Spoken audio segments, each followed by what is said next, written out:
I'd like to welcome everybody to Kids Crossing's fundraiser for Connect for Success. A quick update on the business side of things. We've raised roughly $23,000 for our program. So far, we have the silent auction still active and going in the front. So please take advantage of that and go check out the items up there. And if anything, get your attention, then throw a bid down on it. We have the lovely Lynette Weiss here, who is the director of our Connect for Success program. And so I'd like to bring her on stage and maybe say a few things and introduce what she does and tell people about herself. So.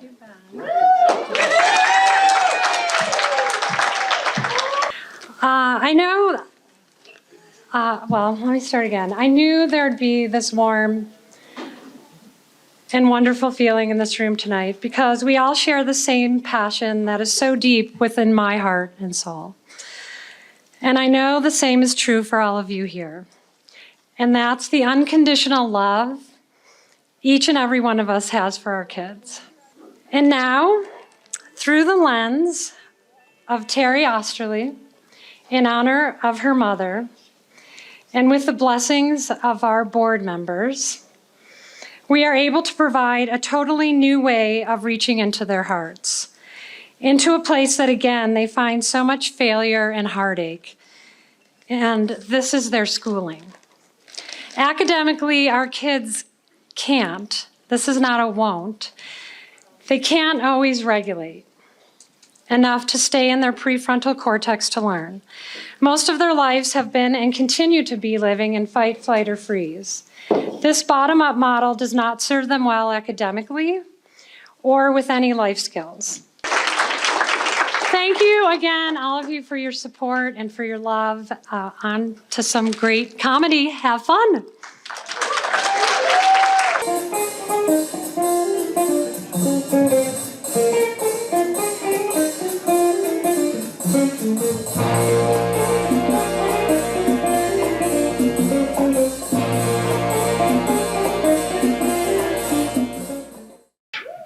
So thank you. Right off, I know there's some people disappointed when they learn no heckling. I had more than a couple of people threaten that they were going to do that, so I'm not disappointed in the rule.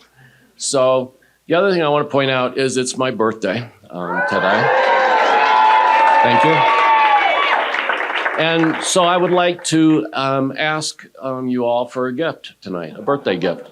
The gift of laughter. I want you to laugh at all my jokes. I'd appreciate that. So, so when I came up, I think, many of you noticed white hair, white beard, rosy cheeks, big belly. I think I saw this guy playing Santa at the mall last Christmas. Not this guy. I fucking hate Christmas. Yeah, and I'm not too crazy about kids either, so. So some of you also may have noticed and thought, look, an old hippie. And you'd be half right. I'm old. So I wanted to be a hippie when I was growing up back in the 60s. Wanted to run away and join a commune. I'd heard about the sex, the drugs, the rock and roll, the sex. And I want to point out that there's some advantages to getting older. Like I don't worry about what I'm going to be when I grow up.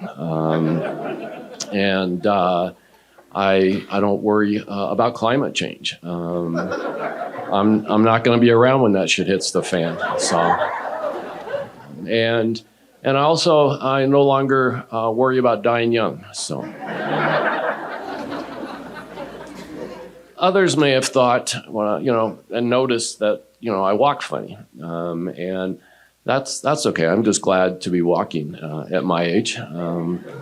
But there's other reason I'm glad to be walking, and that is because a number of years ago I crashed my road bike up in the mountains and was lying there paralyzed. I couldn't move or feel anything below my neck.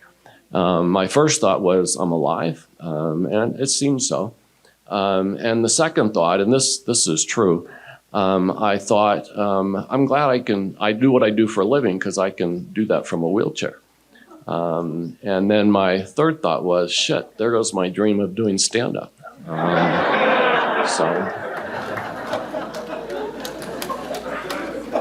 So I was airlifted to Denver and was in ICU.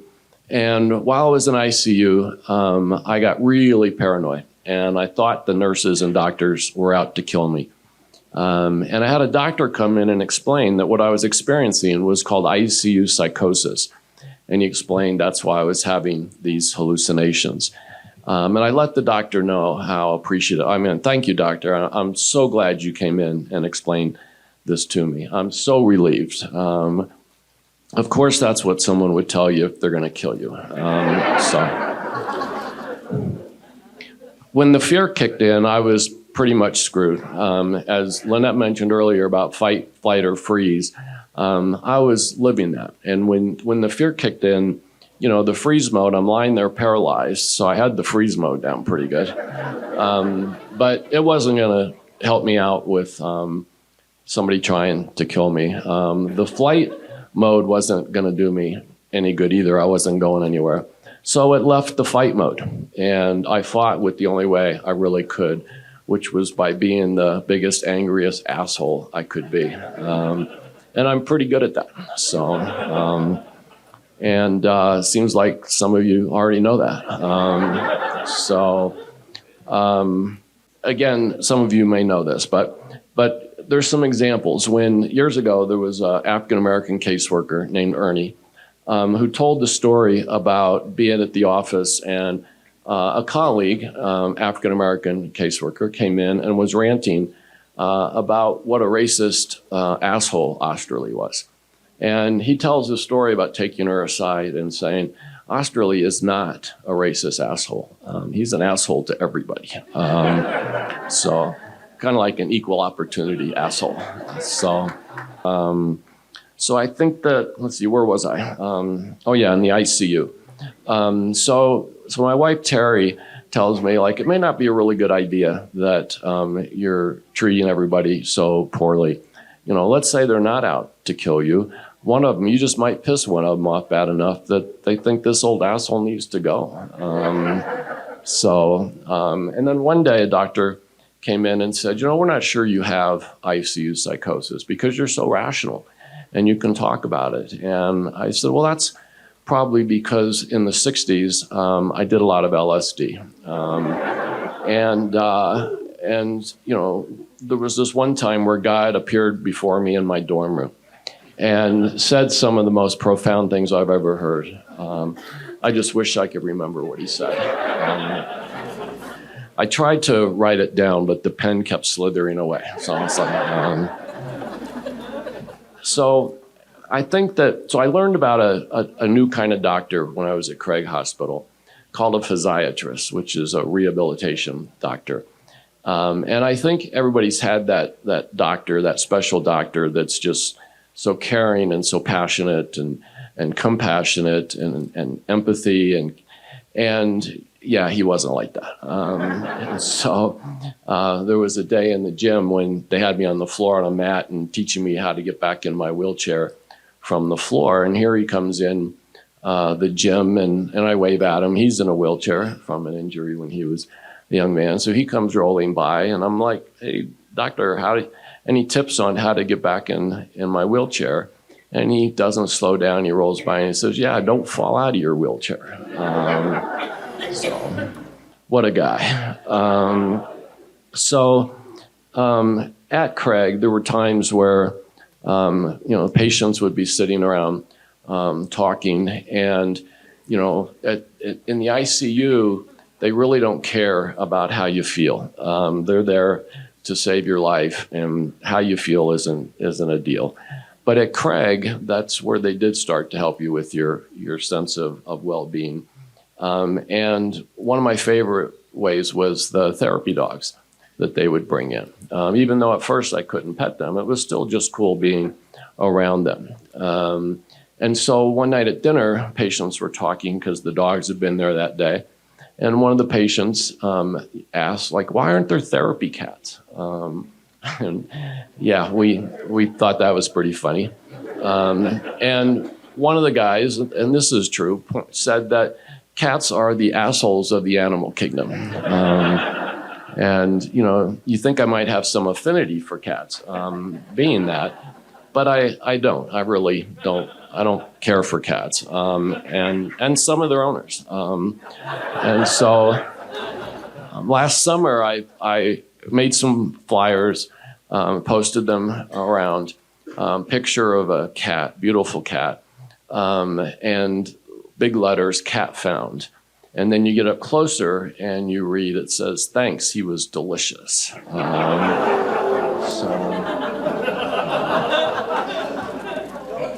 So one of the other things that I learned sitting around talking to patients was some of the advantages to having a spinal cord injury, like great parking.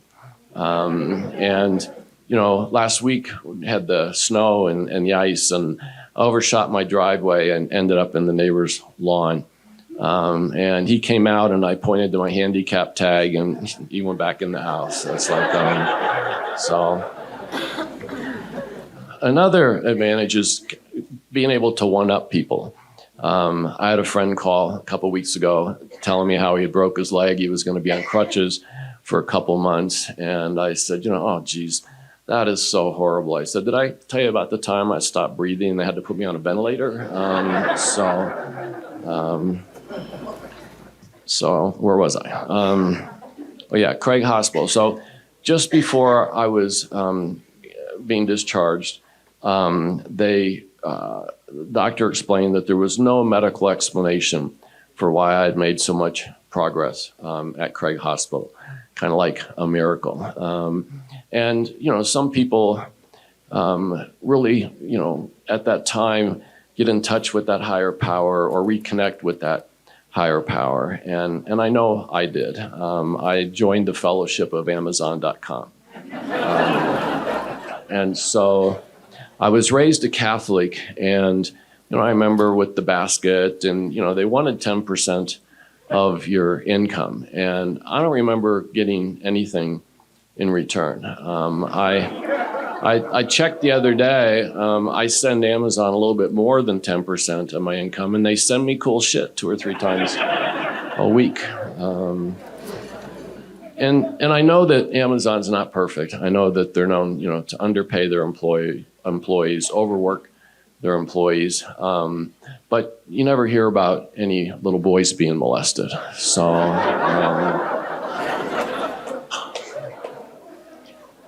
And so, you know, yeah, it's not okay to touch children. We know that. But there's this thing about getting in touch with our inner child, and that's considered a good thing. That's a problem for me because I don't have an inner child. I have an inner angry teenager. And so, you know, and as a teenager, it was pretty much just an angry teenager, not so much an inner one. And, you know, when I was in high school, I had to take a chemistry class. And the first day of class, the teacher says, everybody's going to have to do a science fair project. And, you know, I raised my hand. It's like, what are you talking about? You know, this is chemistry class. Why do we have to do it? And he explained that he was the head of the science fair for District 11. And I'm like, no, you can't make us do that.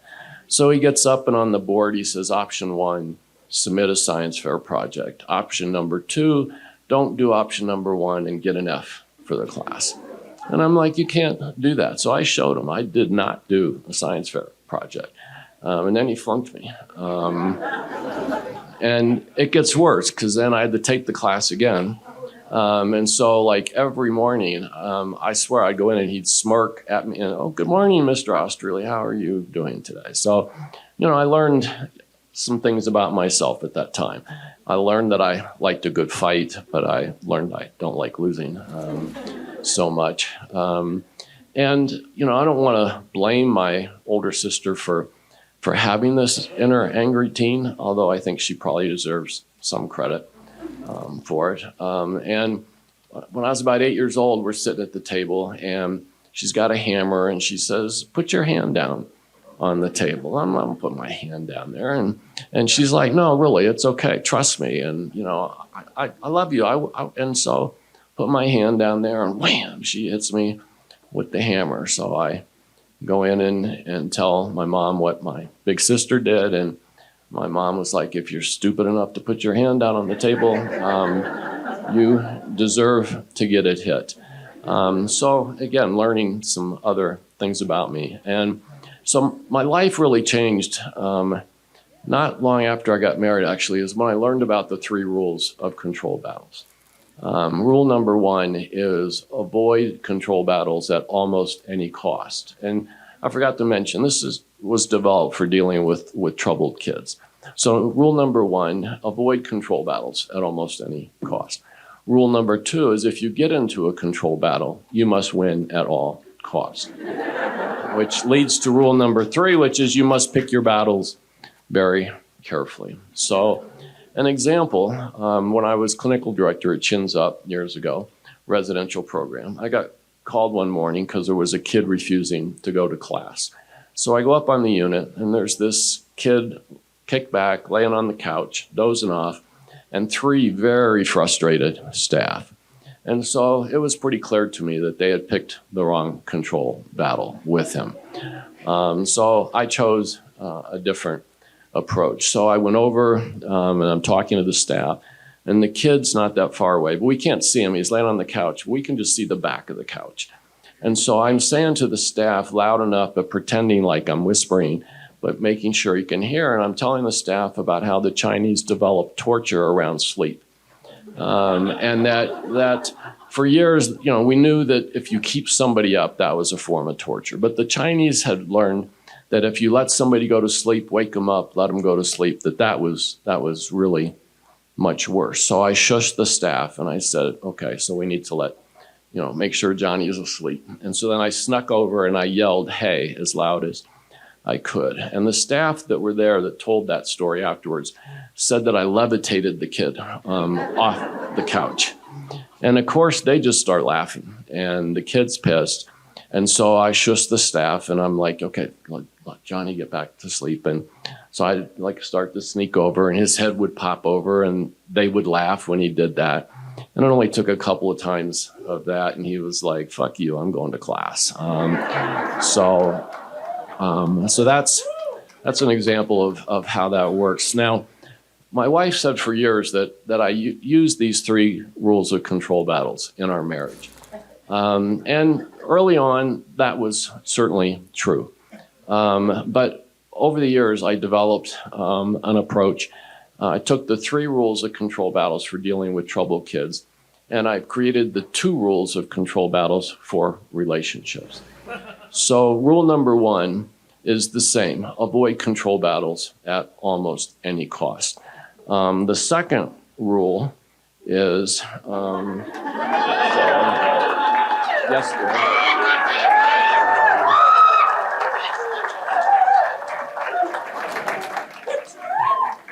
So there's an interesting story behind this shirt. I first saw a shirt with Oesterle on it when my son-in-law walked in the room one day wearing it. And so you know how thrilled a dad is to see their son-in-law walk in the room with this T-shirt? Is great. Also, I think you can imagine how thrilled a dad is when they realize that their daughter married an amazing guy. It's great. So underneath this T-shirt is this inner angry teen. He hasn't gone anywhere. He's still there. But there's some advantages to having an inner angry teen, turns out, and it's probably a lot responsible for why I have my job at Kids Crossing. When Jan and Larry Fabian started Kids Crossing, taking it to be a nonprofit, and they asked my wife Terry to be on the board, the original board. She was a caseworker at the department at the time, had placed a number of kids in the Fabian foster home. And so she accepted. And then they let her know that they needed somebody with a MSW, a master's degree in social work, to be the director. And Terry said, well, that's funny. I have one of those at home. So here I am. But about a year in, my job description was basically to sign stuff. And that's really all I did for a while. About a year in, they asked me to respond to a situation. There was a therapist in town who had made a report against one of our foster homes for neglect for not bringing this kid to therapy. And so I wrote the most scathing, just awesome letter in rebuttal of this therapist, and went to all the parties. I heard it even went to the court. The judge saw it. And so then a couple weeks later, get a call, get asked to go over a meeting around the famous island at the Fabians. And they're very serious, and Larry pushes a letter across the table. And it's a letter from this therapist's attorney threatening to sue Kids Crossing because of my letter. And so I look up and they're just kind of glaring at me, and I'm thinking, well, this was fun while it lasted. And then they started laughing. They were just messing with me. Turns out that they loved Good Fight as much as I did. And my inner angry teenager at that moment knew that I had found a home.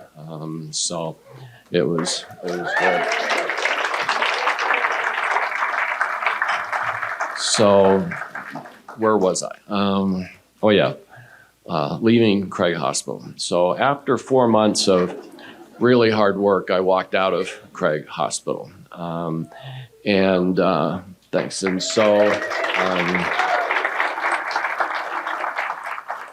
And so I've been called inspirational. I've been told my story is inspirational, and I'm really not comfortable with that. I'm not going for inspirational. I think that the people at Craig that supported me, worked with me every day, they are the inspirational folks in my story.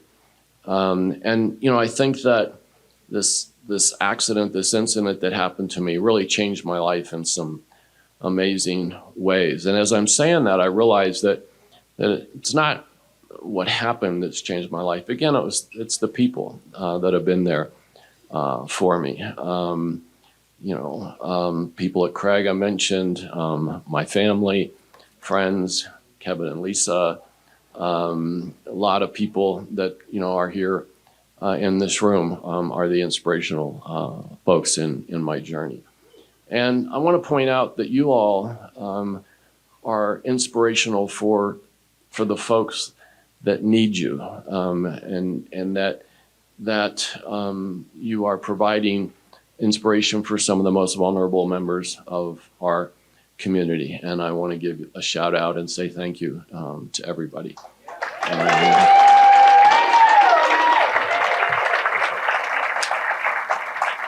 So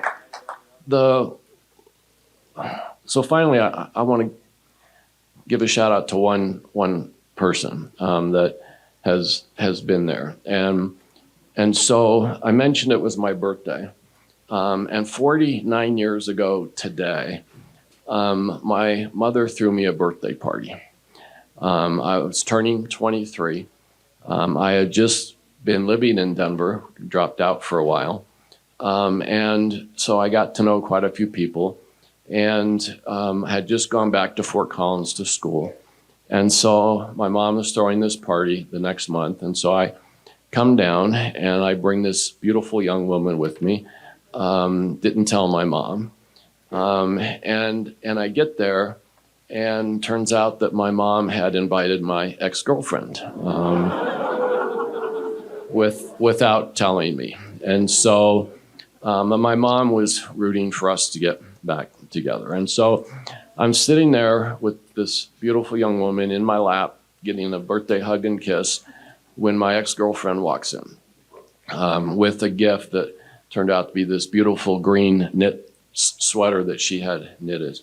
My mom was pissed. And so later that night, this young woman mentioned how beautiful she was. We go pass out in mom's spare bedroom. And the next morning, my mom comes in and says that she was going to work. She'd be home about 4, and that she didn't want that slut there when she came home. Yeah. So my inner teenager was like, damn, that's the girl I'm going to marry. And I did.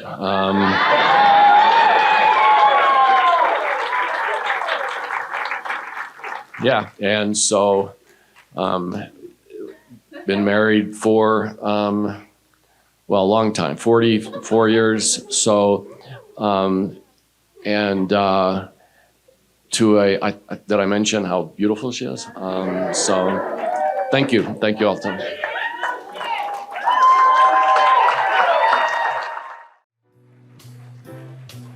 Well, it's a marvelous night for a moon.